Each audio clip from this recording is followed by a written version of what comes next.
Bem-vindos de volta à Founder Tales. O convidado desta conversa é o Roberto Machado, que tem um currículo vasto como empreendedor. O seu percurso começa na Subvisual, como co-founder e CEO, que não sendo uma startup, ajuda startups a começarem e vingarem. Esta posição permitiu-lhe cofundar a UTrust e a Decipad. A primeira é uma ferramenta que ajuda a facilitar pagamentos com cryptocurrencies e a segunda promete simplificar a análise de dados para quem não tem um background em Data Science ou para quem tem e quer um workflow mais rápido.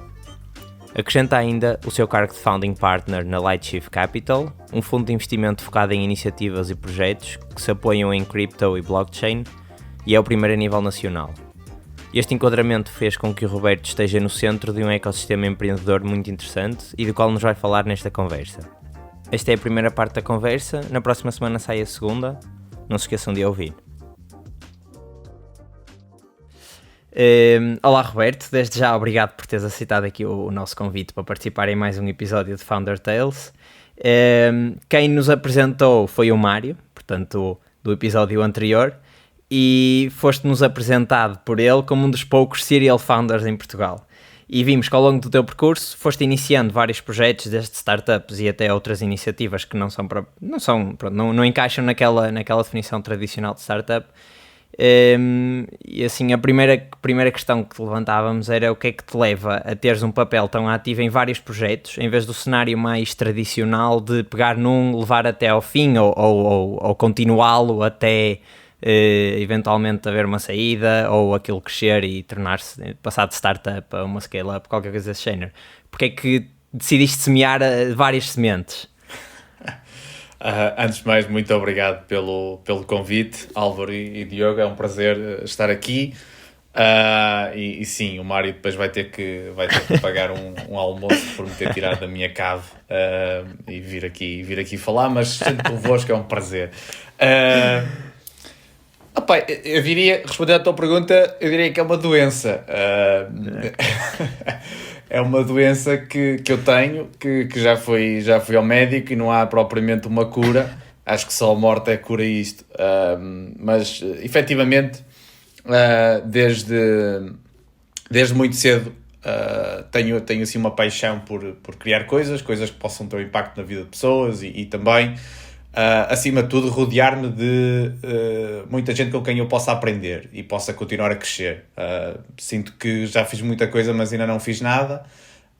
Ainda tenho muita coisa para aprender e cada projeto desses que tu viste e que eu fiz parte, certamente me trouxe aprendizagens diferentes e me permitiu conhecer pessoas novas com quem tive muito gosto em privar e me ajudaram a crescer, certamente. Mas do ponto de vista mais business oriented, também é importante referir que a minha carreira profissional começa logo à saída da universidade com a criação da Subvisual. E muitos dos projetos... É o pilar, a Subvisual. É o pilar, exatamente. Okay. Muitos dos projetos, e na verdade quase todos os projetos que eu fiz a seguir, foram a partir da Subvisual. E a Subvisual é, sem dúvida, o pilar da minha carreira profissional. É uma empresa com 10 anos, que neste momento tem todo um ecossistema à sua volta de várias empresas e vários investimentos. E é também com a equipa da Subvisual que eu tenho o prazer de fazer esse percurso e criar muitos outros projetos. Alguns deles projetos que se tornaram empresas e algumas empresas sustentáveis, outras empresas de crescimento exponencial, mas também muitos projetos de comunidade, conferências, meetups, escolas. Já fui fazendo um bocadinho de tudo, mas ainda há muita coisa aí no forno para sair. Já agora, já que falaste na Subvisual, queres explicar um bocadinho o que é a Subvisual e como é que apareceu? Muito bem. A Subvisual começa, como eu vos disse, à saída da universidade. Muitas vezes, ao longo dos anos, me perguntaram porque é que eu comecei a Subvisual. Não tenho uma história muito romântica. Na verdade, tive uma oportunidade de trabalhar numa empresa com estágio profissional, com estágio académico, aliás, quando estava a fazer a minha tese de mestrado. Eu não gostei da experiência. Aliado a isso também, eu juntamente com um grupo de amigos da universidade, na altura estávamos a trabalhar muito com Ruby on Rails, que era uma tecnologia que não era muito utilizada em Portugal. Se nós quiséssemos trabalhar em Ruby on Rails na altura, não teríamos muita oferta no mercado, então decidimos fazer qualquer coisa. E quando estávamos a fazer o último ano da universidade, também surgiu ali um daqueles projetos académicos que nós achávamos que podia ter potencial no mercado, portanto também fomos tentar levar isso para o mercado, e foi assim que surgiu a primeira empresa. Nós rapidamente percebemos que esse projeto não tinha muitas pernas para andar, e convertemos a empresa numa empresa de desenvolvimento de software, especializada em Ruby on Rails, que não havia muita oferta em Portugal. Uma das nossas primeiras aprendizagens também é que também não havia muita procura em Portugal, e a procura que havia não era aquela que nos interessava, que não era aquela que nos permitia crescer rapidamente. Portanto, também viramos a empresa muito cedo para o exterior. E a nossa Visual acaba por fazer os seus primeiros anos como uma empresa de desenvolvimento de software maioritariamente focada nos Estados Unidos, a ajudar muitas startups. Os nossos principais clientes eram founders que tinham uma ideia e queriam arrancar com o projeto, e Ruby on Rails, na altura, era a go-to technology para começar esses projetos. E foi a partir daí que nós começamos o nosso crescimento. Depois, com o sucesso comercial e com o encaixe financeiro que fomos tendo, também fomos investindo noutros projetos, etc, etc. Ok, então imagina, tu conseguiste depois pegar na Subvisual e criar todo um ecossistema à volta da Subvisual, e isso foi uma coisa que foste fazendo de maneira voluntária, ou seja, de maneira consciente, ou foi acontecendo porque os projetos que te apareciam na Subvisual até encaixavam bem uns nos outros? Como é que depois conseguiste encaixá-los uns nos outros? Porque o que nos parece das tuas outras startups, que é, pelo menos de acordo com aquilo que nós fomos pesquisar, mais principalmente a UTrust e a Deciped, que elas têm alguma relação e portanto, consegues criar aqui um ecossistemazinho das startups. Isto foi porque eras serial founder, ou és serial founder porque a Subvisual te permitiu criar esse ecossistema? Desde uma fase muito inicial, nós, Subvisual, e também eu particularmente, gostamos de explorar projetos e de tentar criar coisas novas. Ou seja, mesmo antes de um foco mais full-time na Subvisual, tentei criar outros projetos que acabaram de sair da universidade em Portugal, numa altura em que o ecossistema de startups estava a começar, não era assim muito fácil arrancar, então não tiveram muito sucesso. Mas, de facto, é a partir da Subvisual e também de uma estratégia de crescimento pensada para a Subvisual que nós começamos a fazer esse trabalho de co-founders de novos projetos.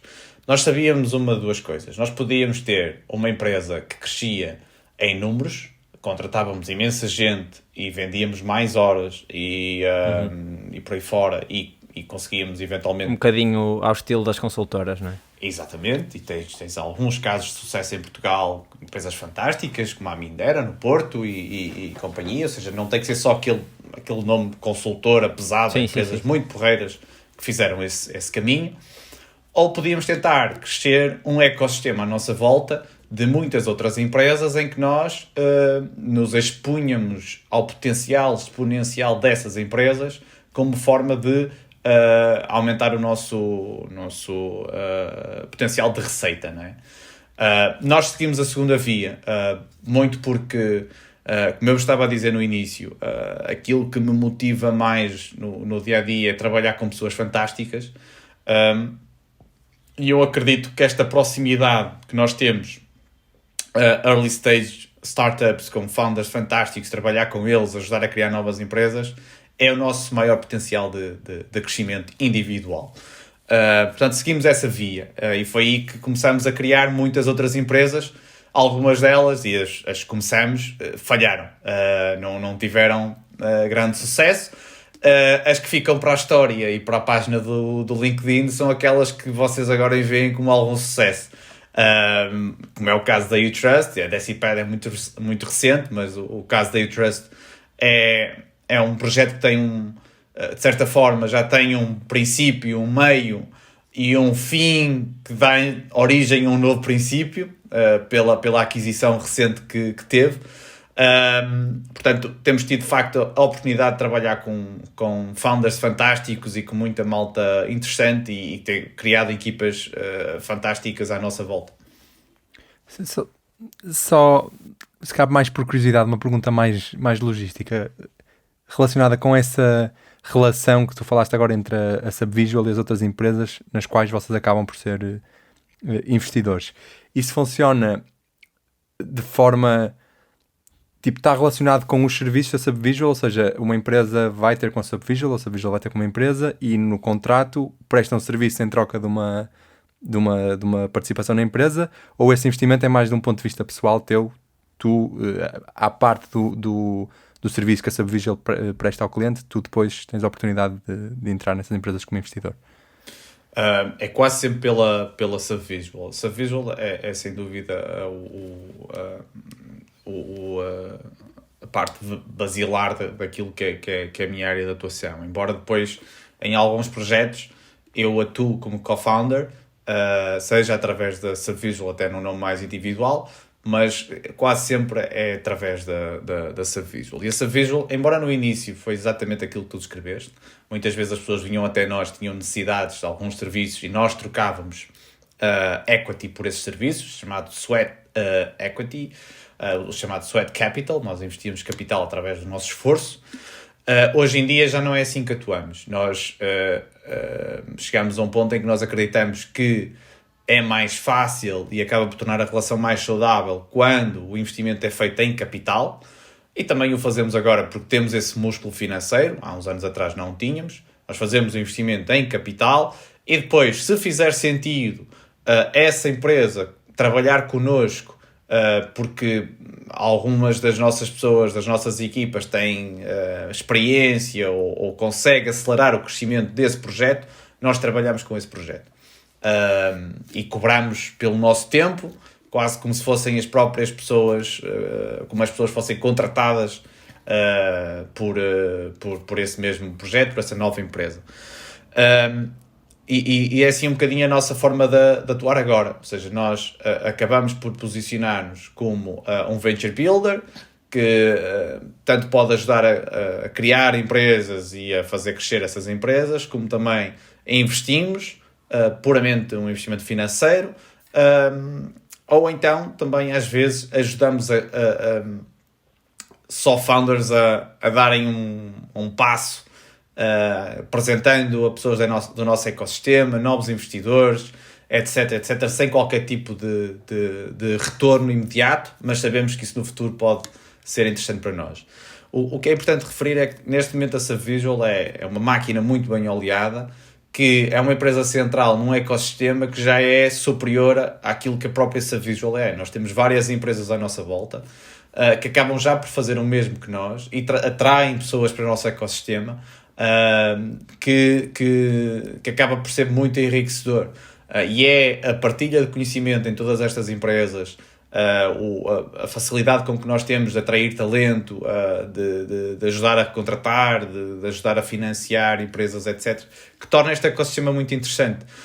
Em especial numa área que nós nos fomos focando ao longo dos últimos anos, que é a parte de blockchain, ou como se chama agora Web3, que nós tivemos a felicidade ou o engenho de fazer o nosso primeiro projeto em 2013, quando isto era uma incógnita para a maior parte das pessoas, e conseguimos ao longo do tempo reforçar essa experiência, sendo que nos últimos anos a equipa da Subvisual tem estado focada quase na sua totalidade em projetos do Web3 e blockchain, embora façamos de vez em quando projetos noutras áreas. Esta tua visão de criar a Subvisual como sendo o sol de um ecossistema de startups e não só, e que pronto, que elas rodam e que cada vez mais vais agregando mais empresas e mais projetos. Tu já, quando criaste a Subvisual, já era uma coisa que tu imaginavas como sendo assim, ou foi porque o contexto de terem trabalhado com as startups nos Estados Unidos e depois lá está essa perspectiva do Sweat Capital, depois juntou-se aí também um bocadinho à mistura e aí fez-te luz e ok, isto se calhar é um ótimo modelo de negócio. Sim, acho que foi progressivo. No início, certamente não imaginávamos que íamos estar nesta posição agora. Nós sabíamos que queríamos, de alguma forma, encontrar um modelo de negócio que fosse exponencial e não um modelo de negócio linear como quando começamos. Portanto, nós sabíamos, nós estávamos dispostos a encontrar qualquer coisa diferente. E acho que o facto de termos essa abertura desde uma fase inicial sempre nos deixou alerta para o que é que isso poderia ser. Mas sem dúvida que esta progressão foi acontecendo ao longo dos anos e continua em constante evolução. Se me perguntares o que é que a Subvisual vai ser daqui a 3 anos, a única certeza que eu te sei dizer é que não vai ser igual ao que está agora. E isso acho que era um dos mantras que nós tínhamos no início da empresa, que era, no momento em que nós passarmos vários meses sem fazer qualquer tipo de evolução, sem fazer qualquer tipo de progresso, sem mudarmos os nossos processos, etc., é porque está qualquer coisa a correr mal. Nós temos esse ponto intrínseco de constante melhoria, de constante aprendizagem, e certamente daqui a uns anos vamos ter um modelo diferente que vai fazer mais sentido para nós na altura. Se calhar pior do que aquele que temos agora, mas vai ser aquilo que faz sentido na altura. Pois. Diz. Força. Ok. Imagina, tinhas falado que em 2013, e por acaso foi uma das coisas que nós vimos, que há uma linha, um vertical comum a vários dos teus projetos que está exatamente... Nós tínhamos aqui no nosso script, nas nossas cábulas, tínhamos colocado finanças, mas efetivamente não é bem finanças, é mais blockchain do que finanças, porque é mais abrangente. E agora falaste que esse projeto começou em 2013. Como é que vocês tropeçaram num projeto de blockchain em 2013, quando 90% da população mundial mais não sabia sequer o que era blockchain, e como é que viram futuro nisso, e que futuro é que viram nisso? Aí eu penso que sou o culpado, de certa forma. Eu desde muito cedo que apanhei o white paper de Bitcoin e sempre fiquei muito fascinado pela tecnologia e pela influência social e que aquilo poderia ter. Então desde muito cedo que acompanho e estive sempre ligado ali ao tema. E por acaso uma das pessoas com quem um amigo da universidade, que também partilhava esse interesse, a certa altura ele já tinha saído da universidade, voltou a mim porque sabia que eu tinha interesse no tema, sabia que eu tinha uma empresa de informática e conhecia um investidor que queria fazer qualquer coisa no espaço. Então foi assim que a coisa aconteceu. Já agora isso é a história da Subvisual. É uma série de encontros e desencontros que acabam em oportunidades fantásticas. All comes down to people. Conheceres pessoas, teres boas relações, tratares bem as pessoas, ajudá-las sempre que possível e as coisas acontecem. Tenho N histórias em que isso é o caso. Mas foi assim, de uma forma muito corriqueira, digamos assim, só por uma amizade, e o tema apareceu, fizemos o projeto não teve grande sucesso também, mas ficou a experiência e ficou o despertar do interesse para a empresa, ou seja, além de mim, de procurar mais projetos no tema. E então, a partir daí, quase sempre estivemos ligados a este espaço. Deixa-me dizer-te que as tuas notas, o facto de mencionar as finanças, não faz todo sentido, porque isso sempre foi um dos nossos focos, quase desde o início da empresa, focar em finanças ou healthcare. Quase todos os nossos produtos foram nessas duas áreas. E a parte financeira acaba depois também a ligar muito bem com o componente blockchain, e como nós tínhamos essa experiência, também acabou por ser útil em muitos projetos de blockchain em que nós entramos, ter esse background, ter trabalhado com várias startups da área de fintech. Agora falaste em healthcare, podes-me dizer algumas algumas das startups do vosso portfólio que estejam relacionadas com healthcare? Acho que pelo menos não têm tanta visibilidade, pelo menos no teu LinkedIn e nas pesquisas que fizemos, como a parte do blockchain e finanças.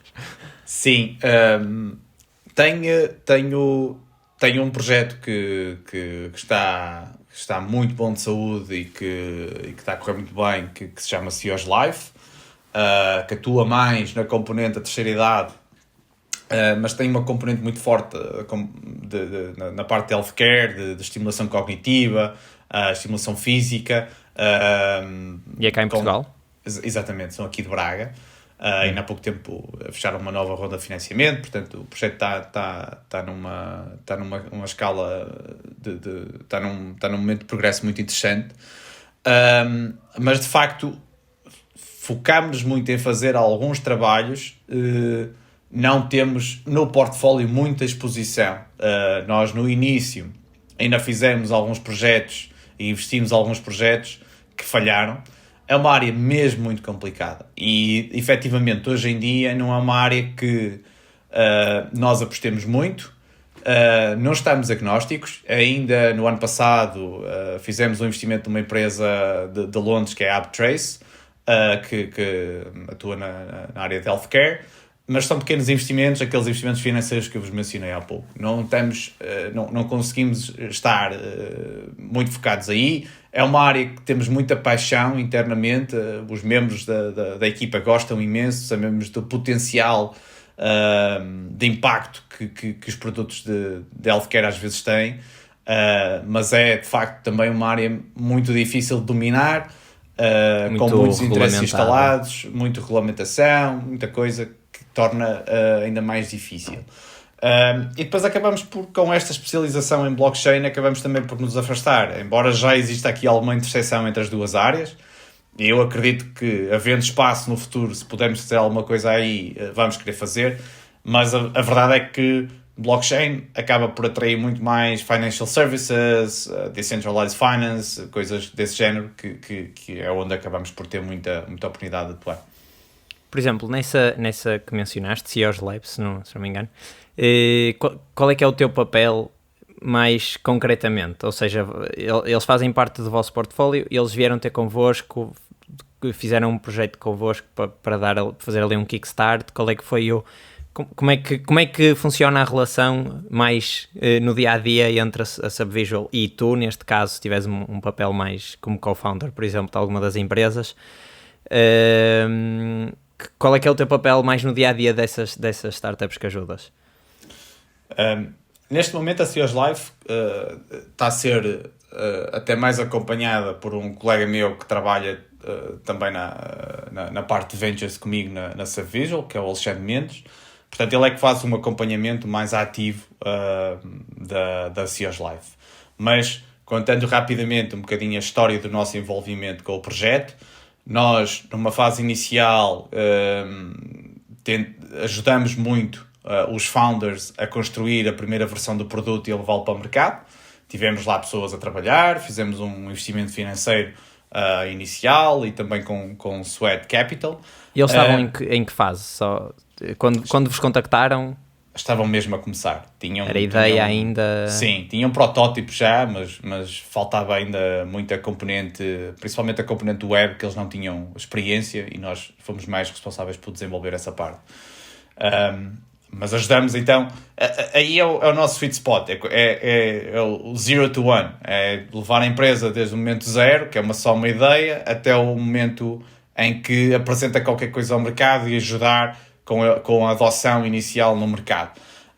E depois, quando chega a uma fase mais growth, já não é tanto a nossa área de atuação. Muitas vezes mantemos-nos por perto como advisors, mas já não é tanto a nossa área de atuação.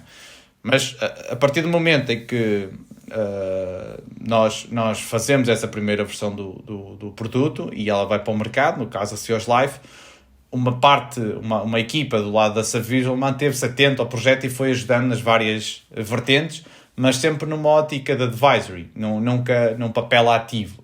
E depois, sempre aquilo que eu estava a dizer. Por exemplo, é preciso contratar engenheiros, mas nós não temos muita experiência a contratar para este perfil. Ok, vai alguém do nosso lado mais sénior ajudar a contratar. Ou é preciso um designer, ou é preciso fazer um esforço de UX e não há muita experiência in-house, podemos ir lá nós ajudar. É muito mais uma ajuda ad hoc e consoante a empresa necessita, do que estar ativamente lá no dia-a-dia. Para isso, o que nós fazemos é, mal seja possível, ajudamos a contratar, crescer equipas, treinar, se for preciso, e ajudar as empresas a fazer o seu próprio percurso. Acho que é isso. E agora, transformando se calhar um bocado a pergunta do Álvaro para um nível mais pessoal, como é que tu próprio distribuis o teu tempo entre as várias empresas nas quais tens um papel ativo? Portanto, vamos descartar essas que tu acabaste de falar, que já só as seguem de perto. Como é que distribuis esse tempo e quão rígido és nessa distribuição? Isso é uma excelente pergunta e uma que acaba por tem uma resposta volátil, porque isso depende muito do momento em que eu estou. Mas se me perguntas agora, como vocês repararam, eu sou co-founder de uma empresa chamada Decipad, e esse é de facto o meu foco principal neste momento, e é onde eu tento atuar 100% do meu tempo, e depois meto mais 20% em cima dos 100% para fazer o restante. E no caso da Decipad, como foi o caso da uTrust, e é também aquela que é a minha maior paixão, é ajudar a criar produtos digitais. Aquilo que eu estou a fazer é ser responsável pela componente de produto da Decipad, e estou no dia-a-dia com a equipa de produto e de engenharia, a traçar os objetivos, delinear produto, construir roadmaps, etc, etc. Nos 20% extra, como estava a dizer, acabo por fazer ainda alguma gestão, muito pouca na SurfVisual, mas acabo por ainda fazer alguma gestão na SurfVisual, ajudar com alguns projetos que possam existir e momentaneamente possam precisar da minha ajuda, ajudar com as portfolio companies da SurfVisual e dar algum advisory, muitas vezes fazer introduções, etc. Faço muitas vezes aquele jogo aquele papel de número 10 a distribuir jogo. E pronto, acabo por distribuir assim o meu tempo. Sobre a rigidez que tu falaste, não tenho muita e nunca tive. Eu nunca fui uma pessoa muito rígida e nem consigo sê-lo na distribuição do meu tempo. Eu acabo muito por gerir o meu esforço consoante as necessidades que tenho à minha volta. E até nos últimos 10 anos uma grande parte dessa minha gestão acaba por ser consumida pelo meu próprio filho, que eu fui pai e se ele fica doente, o tempo é dedicado a ficar com ele porque ele está doente e precisa de alguém para estar com ele. Se ele não pode ir à escola por alguma razão, tens que modificar a tua agenda para acomodar esse facto. É sem dúvida um desafio maior do que as empresas todas. Sem dúvida. Não ganha prioridade sobre tudo o resto. E a verdade é que vocês são jovens, ainda não chegaram a essa fase. Mas a verdade é que muda um bocadinho a tua perspectiva sobre as coisas quando tu és pai. Já vários amigos me tinham dito isto, mas a verdade é que muda. Tu passas a modificar as tuas prioridades e também consegues ser muito mais assertivo e pragmático, coisa que eu já sentia que era, mas passei a ser muito mais. Passei a ter menos disponibilidade para investir mal o meu tempo. Agora sou muito mais pragmático onde é que invisto o meu tempo. E sem dúvida que acaba por ter um efeito em que escolho muito bem as minhas batalhas e aquilo onde vou estar envolvido. Ok. Voltando aí um bocadinho atrás no que estavas a falar da Decipad, que é o teu novo bebê, entre aspas, nós vimos que aquilo ainda estava em beta, ou em closed beta, pelo menos. Queres abrir aqui um bocadinho a surpresa e falar um bocadinho sobre o que é a Decipad e como é que como é que isso te surgiu? Qual é que foi vamos falar aqui tipo, em startup, qual é que foi a necessidade que tu sentiste que era preciso colmatar, ou o problema neste caso? Sim. A Deci está neste momento nós fizemos um lançamento da nossa alpha version há 2 semanas atrás. Temos agora um conjunto de utilizadores a testar o produto e a dar-nos imenso feedback.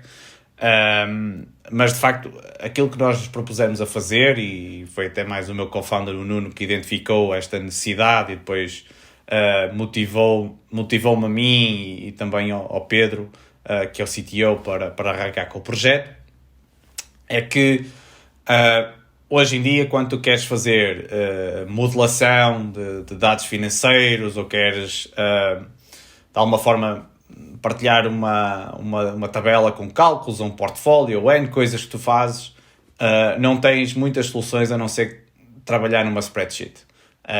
Trabalhar numa coisa com quadradinhos e tu ficas refém daquela organização.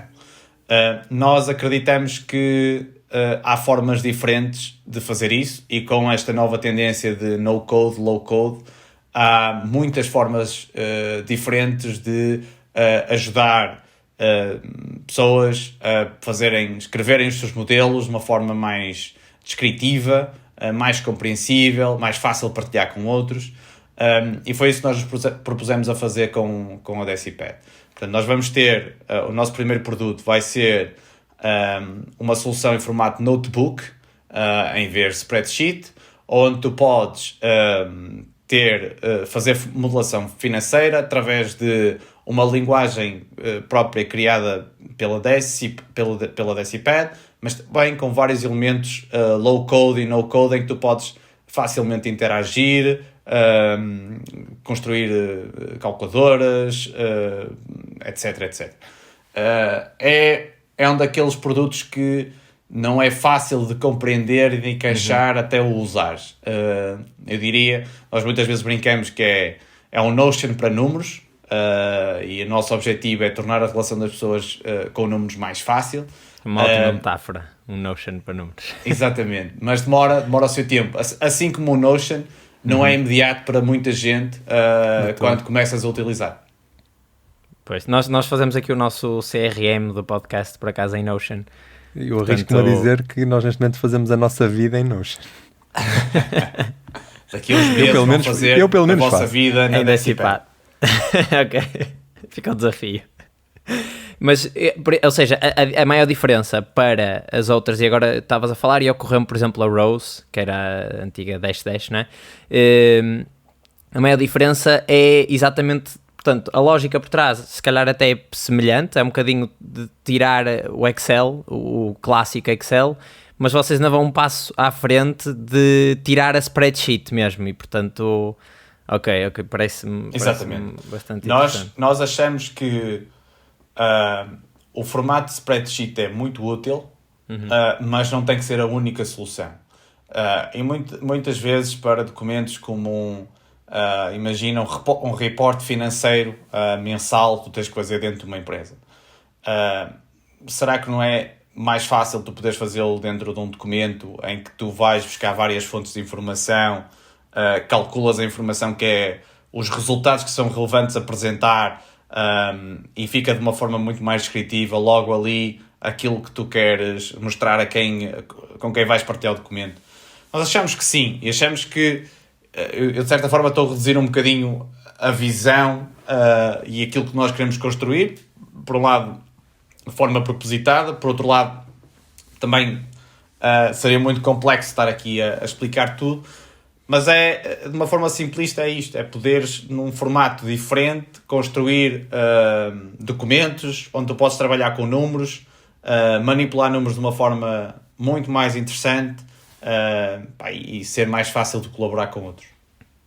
Tenho aqui uma pergunta que é de uma ideia da qual eu me vou apercebendo, e se calhar até um bocado por causa dos episódios que já fomos gravando, que é startups que estejam a criar produtos que sejam QB tecnológicos ou com alguma profundidade a nível de tecnologia, eu fico com a sensação que se torna mais difícil de os testar, ou seja, difícil de desconstruir o produto ao ponto de conseguir lançar um MVP simples e rápido.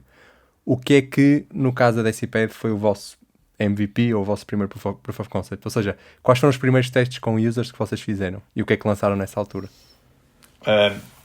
Ainda bem que tocaste nesse ponto. Acho que pode ser muito educativo aquilo que nós tivemos que fazer e que estamos a fazer ainda hoje. Como tu referiste bem, eu até acho que no caso da Deciped vai um bocadinho mais longe, porque como é uma ferramenta de produtividade que pode ser usada de tantas formas diferentes, tem imensos use cases, é muito difícil tu definires uma target audience, com quem é que vais testar, perfil, etc. Exato. Aquilo que nós fizemos foi muita experimentação no início, muita research, desde o início que temos uma pessoa só focada a fazer research, que fala com pessoas, recolhe informação, montamos protótipos, fazemos entrevistas, ou seja, recorrentemente estamos a validar aquilo que estamos a construir, sabendo que no final do dia não há outra hipótese numa solução como esta, sem ser a leadership e quem tem que tomar decisões dentro da empresa, meter a cabeça no cepo e tomar essas decisões e arriscar. E foi aquilo que fizemos. Nós andamos a fazer pesquisa durante imenso tempo, chegámos a setembro, tivemos um retiro da empresa, com toda a informação que tínhamos no momento, decidimos, está aqui aquilo que vamos colocar num produto alfa, vamos lançar para o mercado, vamos pôr pessoas a utilizar e depois vamos iterar. E é aquilo que estamos a fazer agora. Estamos numa nova fase de research, que tem sido contínua, mas agora estamos numa fase em que temos um produto que está a ser atualizado quase todos os dias e temos um conjunto de pessoas que nos vão dando feedback live sobre essas alterações. Mesmo assim, estamos também, as we speak, num processo de definição da nossa próxima milestone, que será o conteúdo de uma versão beta, e estamos novamente a ter que tomar decisões arriscadas sem ter toda a informação do mundo. Mas eu sou um Product Manager que acredita imenso em Research e Product Discovery, sem uma visão utópica de que todas as informações têm que ser tomadas a partir dessa mesma Research. In the end of the day, alguém vai ter que tomar algumas decisões, alguém vai ter que arriscar, e é isso que nós também temos vindo a fazer. Mas a primeira necessidade foi sentida pelo teu co-founder, ou seja, ele viu esse problema e depois o primeiro passo que vocês tomaram foi perceber se havia mais pessoas no mundo com esse problema. E como é que consegues? É que às vezes fica difícil, se calhar, perceber. O falar com pessoas não é perguntar diretamente se essas pessoas têm esse problema, não é? Ou é, não sei, é isso. Como é que estas entrevistas, quando têm só o problema, portanto, quando ainda não há nada testável, que as pessoas consigam testar e dar feedback sobre uma coisa mais concreta, como é que se comprova que é um problema que tem público? Sim, há várias metodologias. Aquela que nós fizemos foi, sobretudo, perguntar às pessoas como é que elas faziam. Ok. E depois perguntávamos quais é que são as dores que vocês sentem a fazer, sem sequer lhes mencionar que estávamos a trabalhar numa alternativa ou que ou nem tentávamos enviesar para eles nos dizer isto funciona para ti, não funciona. Nós basicamente fazíamos a observação e tomávamos notas sobre os pain points que eles estavam a sentir. Pedes a alguém, ok, mostra-me como é que tu fazes um modelo financeiro para a tua empresa. Ok? Quais é que são as tuas maiores dificuldades a fazer esse modelo financeiro? Onde é que tu estás a sentir dores? E as pessoas dizem, o meu maior problema é que eu tenho data sources em vários sítios e depois isto não automatiza tudo e eu tenho que quase uma vez por mês perder aqui 2 dias a buscar informação em vários sítios, complementar isto e fazer um report. Ok, tu estás a sentir um problema que eu também sinto, ou estás-me a descrever um problema que eu não estava a sentir, mas pode ser útil para a solução que nós vamos trabalhar a seguir. E é repetindo isto um bocadinho exaustivamente que tu vais ganhando essa informação. Juntando outras formas também. Depois, sempre que tu puderes, com pequenos protótipos, com pequenas soluções também, fazer outro tipo de teste, que é mostrar às pessoas, olha, pá, usa isto, vês aqui qual é que é, quais é que são os problemas que tu vês isto a resolver. Pá, e tens também ter aquela primeira casca da cebola e tentar ler um bocadinho nas entrelinhas, mas também aí é onde vem a experiência de quem faz research e quem já faz produtos há algum tempo e está nesse papel de comunicar com potenciais utilizadores. Pois, porque eu acho, ou seja, és muito pró falar com as pessoas em vez de pesquisar números na internet ou algo do género. O vosso método passa muito mais por entrevistas, não é?